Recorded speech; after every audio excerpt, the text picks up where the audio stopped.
రోజు 1000 కమలాలతో శివలింగానికి అర్చన చెయ్యాలని నియమం పెట్టుకున్నాడు. రోజు చేస్తున్నాడు అలాగా. ఆయన ఏదో దాన్ని ఒక 21 రోజులు నియమం పెట్టుకున్నాడు.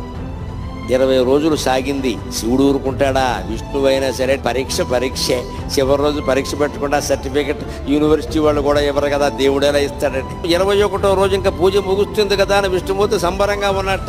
రోజు చెరువులో 1100 కమలాలు పైన పోస్తున్నా, నేను 1000 పోస్తున్నాను, బాగున్నావు చూసి అంచేత అలా అని పెడితే ఆవేళ ఆశ్చర్యకరంగా 999 పూసాయి. ఎంత వెతికినా 1000 కమలం కనపడలేదు.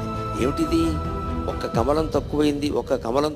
ఈ కమలం ఎక్కడి నుంచి తేవాలి అనుకుంటే ఆయనకి ఏమొచ్చిందంటే, నన్ను అందరూ కమలాక్షుడు అంటారు కదా, నా కళ్ళు కమలాలే కదా, కమలం తక్కువైతే ఏమైంది, ఇంకోటి తక్కువైనా పర్వాలేదు, నాకు 2 కళ్ళు ఉన్నాయి కదా అని ఒక కన్ను బాణంతో తీసి శివుడు పాదాల ముందు పెట్టాడమ్మా. అది విష్ణువు యొక్క భక్త కన్నప్పెంతో విష్ణువంతి.